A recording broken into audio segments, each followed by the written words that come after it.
Cam Skattebo ran a great 40 time that should silence his critics, and we can finally move on to the next step of his draft process.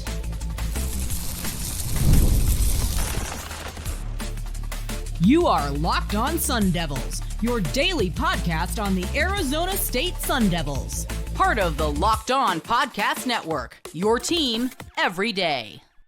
Welcome back to the Locked On Sun Devils podcast, part of the Locked On Podcast Network, your team every day. My name is Richie Bradshaw, and I will be your guide for everything Arizona State Sun Devils. A shout out to my everydayers who are here every day, and thanks to all of you for making us your first listen of the day. Today's episode is brought to you by the all-new Nissan 2025 Armada. Stay with us for the team of the week later on in the episode. Cam Skattebo finally ran his 40 time. It was right around what teams were expecting. In other news, that is a good one. Do we have any more questions about Cam Skattebo? What is next for Cam Skattebo in the draft process? Could he have raised his stock? All of that coming up later in the show. Let's talk about that 40 time. Now, we don't have anything officially confirmed. The reason for that is because running the 40 time during your pro day does not have nearly the amount of technology and confirmation and everything like that is provided at Indianapolis. You don't have those super specific laser timing technologies that they have at the combine, which is why so many people put an emphasis on running at the combine, especially the players that we know can run a really, really fast 40 time. When they are able to do that and then put together a great time, that's where it becomes so much more important. Think about a guy like Xavier Worthy. Last year, when he was going through the combine process, there was a lot of people who knew he was really fast, but he gets to the combine, he runs the 40, he breaks the 40 record. What was it, a 4.21 40-yard dash time? Like, absolutely insane. And because he did that, and we had the laser time to confirm it, that shot his stock up. He was about a mid-day 2 pick. He ends up not only being a first-round pick, but the Chiefs traded up a handful of selections to make sure that they got him. That's the power of having a 40-yard dash time. Like, we can sit here and look at it, and at the end of the day, a lot of the 40-yard dash is media-driven. It's the most exciting event at the combine for the average fan, for the NFL draft connoisseur. We want to see the 40-yard dash time. The way that the NFL has advertised it over the last several years, peak. They know what they're doing, and it's been so smart for them to do what they have done with the 40 time. It's one of the main events of the combine now. Everyone is tuning in to the 40 times. So Cam Skattebo not running the 40 time, I wouldn't say that it was a red flag for teams. But it was one of those situations where he confirmed, like, hey, I am not running the 40 at the combine. A lot of teams began asking some questions. Why aren't you running the 40? How come you're not competing with some of the other running backs that are running the 40 in this class? Especially because Cam Skattebo is perceived as one of the better backs in the 2025 NFL draft. So why wouldn't you run your 40 to try and separate yourselves from some of the other guys? Ashton Genty and Omarion Hampton, we have no questions that that's number 1 and number 2 in the class. But that second tier of guys, that Quinshon Judkins, Travion Henderson, Isaiah Johnson, so many other guys that would stack up with Cam. A lot of teams are like, hey, one of our biggest questions is the speed. And this would be a really good opportunity for you to answer those questions. So why wouldn't you run it? That was one of the big questions. And I don't think it was something that really took down his stock. But there did become questions. So in fact, it got to a point where we were thinking we were not going to see Cam run a 40 time period, because the Big 12 as an entire conference was hosting a pro day for all of the teams. And they brought in several players from each of the 16 programs that are out there. And Cam Skattebo was obviously one of the people who was invited, did not run the 40 there. So we're kind of sitting there and we're like, okay, well, I guess we're not going to get a 40 time for him. That's not the worst thing in the world, but it means that we're not going to be able to confirm what we were hoping to confirm. Teams were hoping to confirm that he was not the fastest player in the world, but it wasn't this god-awful speed. He was expected to run in a 4.6 range for the 40-yard dash. That's what he was hoping to be at. And I think that that's pretty much what a lot of us expected. When you look at his film, right? When you look at the tape, when you look at how he played, speed was not the way that he beat teams. He had good game speed, right? And there's a difference between game speed and track speed, because track speed, that's the guys who were competing in the Olympics, right? But the guys that are on the field with the game speed, that's just pure effort and knowing that, hey, I may not be the fastest, strongest guy on the field, but you know what? I am willing to push my body to the limits. That's the kind of thing you look for. So we know he's got good game speed. But even then, he was chased down by several defenders. So there's not a lot of people that believe he's got true breakaway speed. And because of that, people are knocking him. And he's already considered a bit undersized, as he measured in right about 5'9" and 219 pounds. So they measured him at 5'9" and a half, which as far as I'm concerned, that's 5'10". I always round up. That's why I'm 6 feet tall. So there are some teams that were concerned about the height, the weight, the speed, everything. Is he athletic enough to be able to play at the next level? And we wanted that 40 time to confirm it, and we weren't getting it. So when ASU held their pro day on Thursday and he ran the 40 time, there was a lot of teams that were excited about this. Like, hey, we can finally see what Cam is putting together. We can confirm, or we can move on from what we are expecting. The expectation of around a 4.6. If he ran around that, it doesn't necessarily improve his stock, but it confirms his stock. His stock right about a day 2 pick. He runs that time. Perfect. Okay, we know what we know. He runs slower. He runs a 4.65, or God forbid, anything worse than that, then yeah, he's going to drop. He's going to go from day 2 to day 3. And depending on how bad it is, he's going to continue to drop. Think about Vontaze Burfict back in the 2012 draft cycle. There was a lot of questions about some of his personality and everything. That's neither here nor there. But when he did his pro day, he measured in really bad. He measured in overweight, and he ran a abysmal 40 time. That caused him to fall out of the draft. He was undrafted. If he had been able to test at the best athleticism that he could have put together, I mean, that was a first round level of talent, which we saw when he got to the NFL. He was a beast for the Cincinnati Bengals. He was a top 3 linebacker in his prime. So it was important for Cam Skattebo to be able to show off any kind of 40 time number that can confirm what we know and move on. That was something that I had said on the podcast. A lot of people were kind of like, I think it's smart that he's not running the 40 time. It could hurt him. I said the opposite. I said he should run the 40 time because he's got nothing to lose. Yeah, of course, if you run a really bad time, then it is what it is. But I don't think there was any question, certainly not on my end, that he was a 4.6 guy. I knew what he was. A lot of teams knew what he was. So here's how it works. He runs the 4.6, right? Confirmation. There we go. We know exactly what we know. He can stay at his status. He runs something better, and he did run something better. Okay, maybe we bump him up a little bit. Maybe there is a little more intrinsic value because he is faster than we thought. So now you're wondering, as we have talked about this, right? I said there wasn't an official time. I explained why on the laser time. Then I tell you why it's such a big deal, blah, blah, blah. Let's finally get to the number.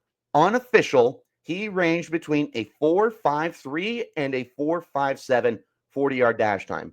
That's a win. That is a big, big win for Cam Skattebo. It not only confirms roughly the speed, but it's even a little bit better than what we thought. And a lot of people are going to look at that. They're going to be like, really? A few hundredths of a second is that big a deal? It is. A lot of NFL teams put a lot of stock into that. Tell me what is more impressive, a 4.43 or 4.38? There is a very easy answer for that. It's the 4.38, and that's a number that can separate guys definitively. Those numbers, those hundredths of a second, are huge for guys. And for Cam to run at as high as a 0.07 second faster, a seventh of a hundredth faster than what we were anticipating. That is massive. That's massive for Cam Skattebo. It indicates what we were expecting, but it even shows that he was a little bit better. So there's no more questions about the game speed and the track speed. We'll talk about questions coming up here in the next part of the show. It's a big deal, though. It's a big deal. It provided the answer that teams have been searching for, waiting for, and did not think that they were going to get. So at this point in time, there's not really any criticism that you can hand out about what was undeniably the biggest question regarding Cam Skattebo and his draft process. It confirms what we know. Overall, huge win for Cam Skattebo, for his camp, and for teams that are looking to draft him. This is a phenomenal time. He should be thrilled about that. Not many questions. Silence. That's coming up next. This is the Locked On Sun Devils podcast, part of the Locked On Podcast Network, your team every day. Time to tell you guys all about our good friends at Nissan. And let's not lie, we're all about the numbers, all about the stats here. We're talking about why numbers are so important with Cam Skattebo. And the stats that Cam Skattebo has, we know how important those are because numbers don't lie. And when it comes to the all-new Nissan Armada Pro 4X, the numbers are on an MVP level. With the ability to tow up to 8,500 pounds, it can quite literally carry the whole team plus the gear wherever you go. It's powered by a twin-turbo V6 engine, delivering the strength and performing to handle highways, back roads, everything in between. And with room for up to 8 people, the Armada Pro 4X is built for big crews, big adventures, and even bigger memories, whether you're exploding off-road trails, rolling up to the arena. The Armada Pro 4X brings the power, the versatility, the style wherever you go. You want to talk about a team that is that Armada of the week? How can it not be the Duke Blue Devils? Shout out to Duke for silencing the Wildcats down south, and shout out to Cooper Flagg for proving he might be the best player in college basketball. Take your adventures to new heights in the all-new Nissan Armada Pro 4X. Learn more at nissanusa.com.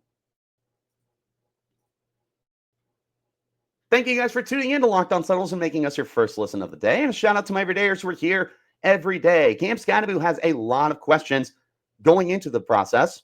I think he answered a lot of those questions. And at this point in time, as the draft process is winding down, I don't know how much more you can ask for Cam Skattebo. 3 big questions that he answered. First of all, the big one, what's his 40 time? There it is. It's a 4.53 to a 4.57. That's going to range for teams. Maybe the Jacksonville Jaguars clocked him at a 4.55. By the way, the Jaguars were in attendance for practice yesterday. Can confirm that for you guys. I don't know the rest of the teams. I'm sure there's a list somewhere, but I can tell you that I visually had a confirmation on the Jaguars. They were there. Maybe the Jags timed him at a 4.55. One of the teams that I associate with Cam a lot is the Denver Broncos. Let's say the Broncos were there. They timed him at a 4.56. Let's say the Kansas City Chiefs were there and they timed him at a 4.53. It's all going to depend because sometimes are going to vary. But what we do know is the range between 5.3 and 5.7 is huge. We have the confirmation. What's the time? There's the time for you. Question number 2. Does it match the tape? It should. It should match the tape. That's roughly what we were expecting. We watch Cam Skattebo. We mentioned this already. We watch Cam Skattebo. What do we see? We see a guy who has ridiculous contact balance to the point where I don't know if anyone else in the draft, besides Ashton Genty, and even then Cam might have the advantage there, is able to shed contact the way that he does. And Cam's not a power runner. It's not like his entire skill set is based around being some Marshawn Lynch, Earl Campbell kind of running back. That's not the biggest component of his game. Now, he will put that shoulder down and he will put your ASS in the dirt. He can do that, but that's not what his game is predicated on. So when you look at the contact balance that he has, it's phenomenal, and it stacks up as well as anybody else in the class. So we know that's there, right? We know he's a good pass catcher. Yeah, he was second on the team in receiving yards. In his entire 4-year career, 2 years at Sac State and 2 years at Arizona State, over 10 yards per reception every single year. Multiple touchdown receptions, over 60 yards with Arizona State. Yeah, we know he is a good receiver. We also know he finds the end zone. He had over 20 touchdowns this year. He had double-digit touchdowns in 2023 in a year that was completely lost for ASU. It was an abysmal season, and yet Cam Skattebo was still doing Cam Skattebo things. He gets in the end zone. He catches the football. He sheds contact. Okay, well, we need to know. We need to confirm, does the time match the tape? I would say so. I would say definitively so. Because we see a guy. He can run fast, right? He's not the slowest guy in the world. He's not Richie Bradshaw running out there, and he's certainly not any of another slow actual professional player that's out there. He is outrunning some individuals. It's what we have seen. But we also know that a defensive back who's running a 4.4 or 4.3 is going to be able to chase him down. It's happened multiple times during his career. It is what it is. We aren't expecting him to be a breakaway speed guy. In fact, I'll tell you, if he ran in the 4.4s, there would be more questions than anything else because teams would be like, what are we missing? That's not a 4.4 guy. What are we missing here? Let's go back to Jalen Strong way back in the 2015 draft class. A lot of people looked at Jalen and they said, yeah, this isn't the fastest guy in the world. The tape doesn't really match that. He runs a time in the 4.4s. And now we look and we're like, what are we missing? Why does the track speed not match the speed that we see on the field? Sometimes that's a really good thing, and sometimes it raises a lot of questions. So that could have been the case for Cam. If he runs a much faster 40, if he was in the 4.4s, that's what happens to him, just like Jalen Strong. What are we missing here? Why is he so much faster on the field than he is on the tape when he's actually playing compared to when he's on a track field and when he's in a controlled environment kind of thing? That raises questions. It can be good or it can be bad. So how much does the time match the tape? I'd say it matches it pretty darn well, if not perfectly, maybe even a little bit better. This was a big deal. Third question, does it align with his athleticism? Yeah, I would say so. Because again, let's go to what we know.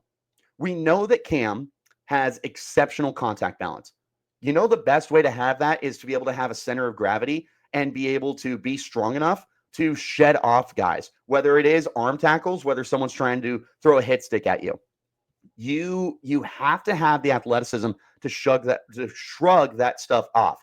And Cam displayed that at the combine with the vertical jump and the broad jump that were all exceptional for him. That confirmed, like, hey, we know that this guy has the center of gravity and can control his body and is able to be strong enough and overpower guys. We know that the big plays are available, just like we saw on the tape. Perfect. Confirm that. He's not overly fast. That's something that a lot of people were asking. A lot of people knew. So when you put the time on the field, the 4.53/4.57, whatever you personally clocked him at, perfect. That confirms exactly what we wanted. In fact, for some scouts, that's even better than what they wanted. What did we say at the top of the show? We were hoping it was going to be in that 4.6 range. Like a 4.60 was what we were hoping for. He runs under that by either 0.03 of a second or 0.07 of a second, depending on what you clocked for yourself. That's a big deal. That's a huge deal. But it's not to the point where you're going to look back at the tape and be like, that's an extreme difference. What's going on here? Because Jalen Strong was expected in the mid 4.5s and closer to a 4.6, and he was in the mid 4.4s. That's something that brings the attention to scouts. That's why they had to go back and reevaluate Jalen. You're going to look at Cam's time and you're going to be like, okay, that's what we wanted, that's what we hoped, and it's even a little better than what we anticipated. That's a big deal. Those three questions are answered. Are there questions that still exist? Sure. I can think of three more questions that teams are going to have that at this point, I don't really know if Cam can answer them. Question number one, is he big enough to hold up at the next level? That is a legitimate question. He is 5'10". If you round up, he's 5'10" in cleats. He's 219 pounds, and he carries the weight well. He's strong. He's not the fastest guy in the world, but he's certainly not the slowest guy in the world. But you get him into the pros. And now you've got linebackers that are running faster than him. And you've got defensive backs that are as big as him and defensive backs who are maybe even a little bit stronger even if they're leaner. You've got defensive linemen that are much bigger than what he was running through in college. Is he going to be able to stack up against those guys? We're not going to know until he gets on the field and he's running up against these linebackers that are peak athletes and are amongst the best in the world considering their size and frames and everything like that. We're going to find out. Question number 2, will his production take an extreme dip? More than likely, Cam's not scoring 20-plus touchdowns as a rookie. And if he gets to that point in his career, then he is exceeding the expectations that he has. But how much of a dip is it going to be? Go from 20-plus touchdowns to 3? That's a big deal. And that's something that teams are going to want to see. And it also depends on his role. If he is a backup running back, yeah, the production is going to dip. If he is a starting running back, you are expecting probably around double-digit touchdowns from Cam, considering what he was able to do in college. Final question here.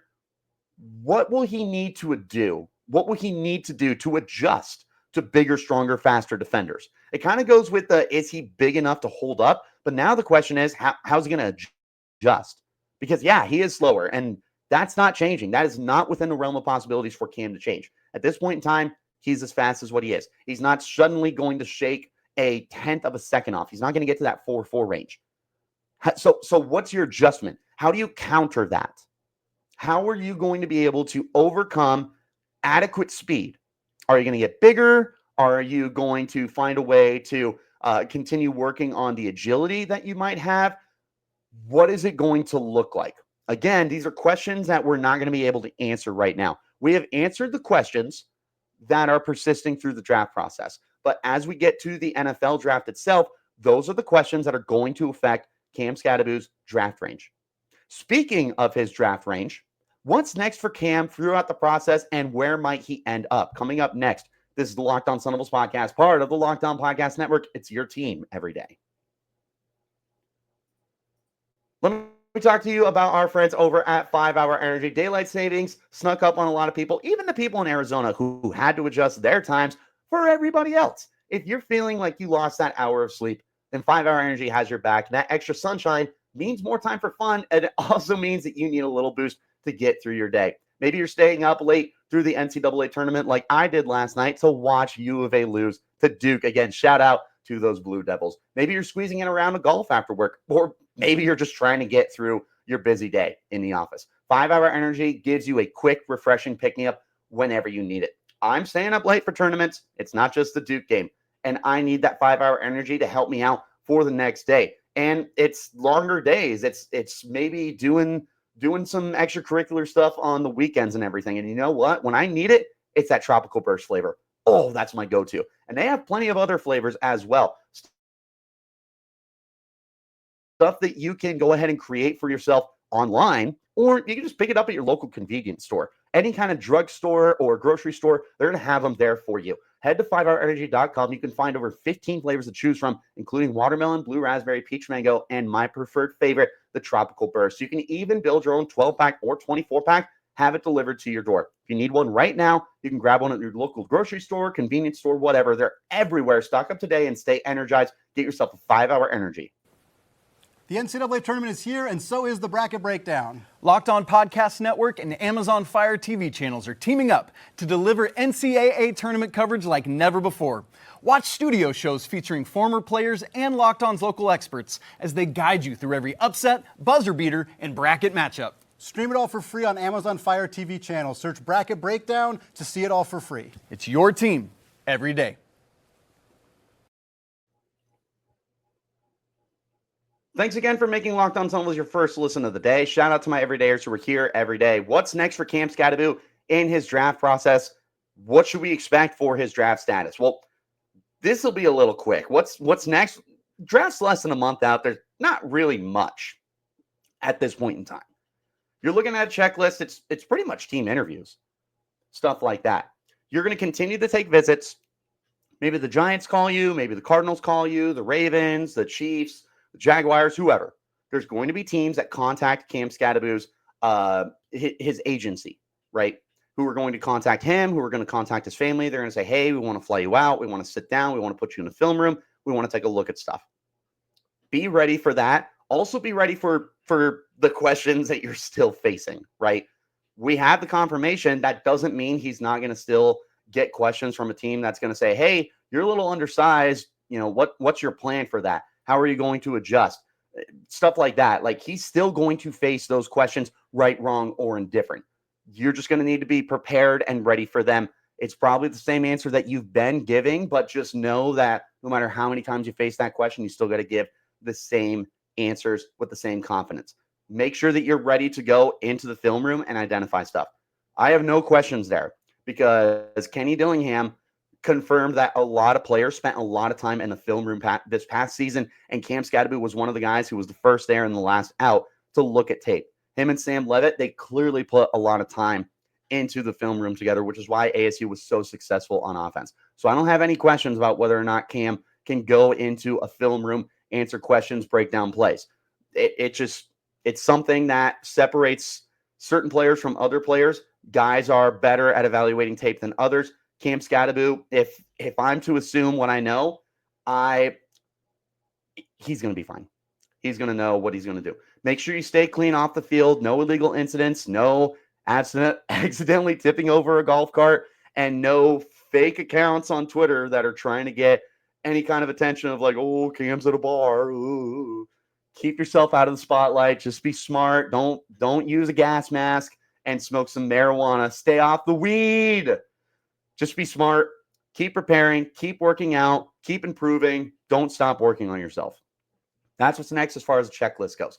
Final thing that I want to evaluate here. What can we expect for his draft status? Did he boost himself up? Is he going to get lower? Is he right about where he was? Well, that's going to depend on the team. Let's say you're asking me. Let's say I'm running a franchise, right? And we're going to take my bias out of this, as difficult as that might be. I'm going to look at Cam Skattebo. Here's what I'm going to see. I'm going to see a guy who has okay size, but I can also see a guy that is able to play better than the size. I can look at previous running backs and understand that, like, hey, we've seen those players work before. We see it right now. Bucky Irving just had a great season with Tampa Bay. Kyren Williams has been exceptional during his time with the Los Angeles Rams. Those are guys that compare very well to him because they are undersized. They're a little bigger. They're not the fastest guys in the world. They've still had NFL success, so it's not impossible. I've seen comparisons to like Maurice Jones-Drew. That's an interesting one. And in fact, I'm pretty sure Kenny Dillingham gave out the comparison as Cam Skattebo as Maurice Jones-Drew. If he sniffs Maurice Jones-Drew's career, he's going to be an all-time Sun Devil in the pros, not just during his time in Tempe. So that's going to be one of the things that a lot of teams are facing. And that's going to be one of the first things that I am facing as a general manager. Here's the next thing I'm going to look at is I'm going to look at the tape. And I'm going to see that there's a guy who scores touchdowns. There's a guy who is very difficult to bring down with any kind of arm tackles or throwing shoulders and stuff like that. I'm going to see a guy who's not the fastest in the world. Well, now I have the confirmation in front of me. I have the broad jump and the vertical jump that shows me, yeah, that athleticism is there that he shows off when he's running and bouncing off guys. Have the 40 time between a 5.3 and a 5.7. 4.53, 4.57. That's a win. For me, I look at that and I go, okay, that's what I wanted. It's even better than what I hoped for. You're going to see the athleticism matches. You're still going to have questions about his size. You're still going to have questions about, is he fast enough? Like, oh my God, let's try again. Kyren Williams and Bucky Irving are succeeding in the pros, but they're the exceptions, not the rules. Like, we've seen several other backs that are smaller, undersized, not the fastest in the world, that flame out in the NFL and just flat out don't see the field. They're the exceptions, not the rule. But I can at least look at Cam and be like, that's what I could be getting. I could be getting a 1,000-yard runner who scores touchdowns and is an exceptional receiver, because that's what we're seeing in college, and that might be the ceiling for him. If I'm getting Kyren Williams, if I'm getting Bucky Irving, if I'm getting anyone else that you might be able to compare to him, yeah, I'm going to be pretty happy. So for me, as a general manager, what I would tell you is he confirmed what I thought. So if I had him as a day 2 guy, I'm going to keep him as a day 2 guy. If I had him top 50, I'm still going to keep him top 50. If I had him top 100, I'm still going to keep him top 100. Maybe I bump him, maybe top 90, top 80, something like that.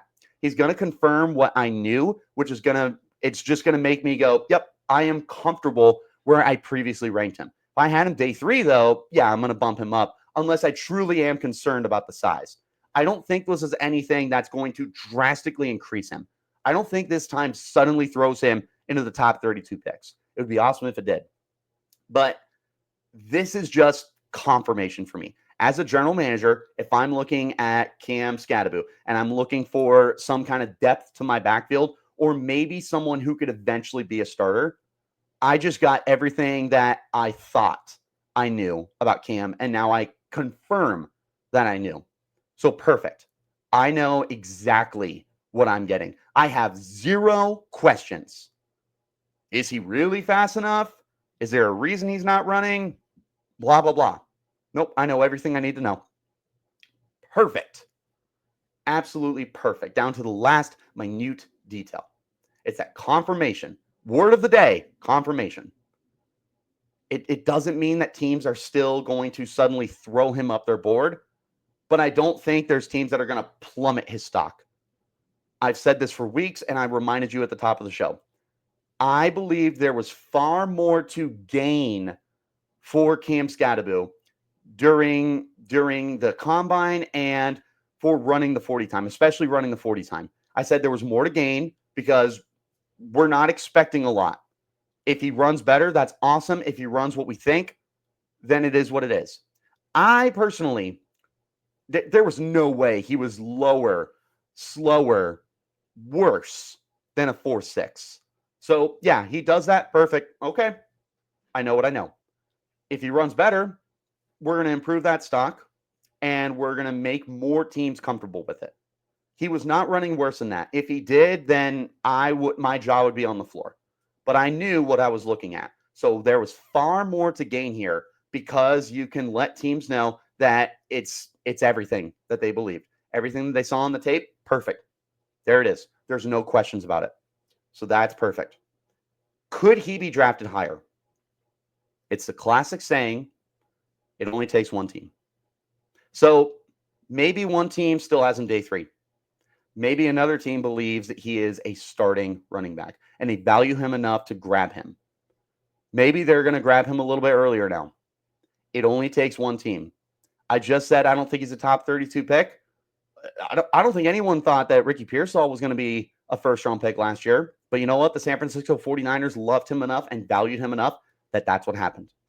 So maybe a team loves Cam so much that they make him that top 50 selection. Maybe he is a top 32 pick. I'd still be stunned. But it only takes one team. And that one team might be even happier with what they saw. And it could see his stock climb a little bit. How do you feel about Cam Skattebo's 40 time? Is it better than what you expected? Is it right about what you expected? And how do you think it's going to affect his stock with less than a month before the 2025 NFL draft? Let me know in the comments. Hit me up on Twitter at Richie Bradshaw36, the podcast at LO_Sun Devils. Wherever you're getting your shows, hit like, hit subscribe, turn on notifications. You will get an update whenever we post new content as I keep you up to date with football, basketball, and a little bit of everything in between. I appreciate each and every single one of you for tuning in to make Locked On Sun Devils your first listen of the day. And a shout out to my everydayers who are here every day. We will still be continuing to update you on all the biggest news with the team, but we will also be updating you on practice sessions from spring ball for free. No paywall here. I'm going to let you know what I see. I'm going to tell you what I hear and anything else. Again, no paywall because we're free and available on all platforms. We go live on YouTube. If you miss it, you can still catch it wherever you get your shows. I will catch you guys next time. And until then, you keep it locked right here on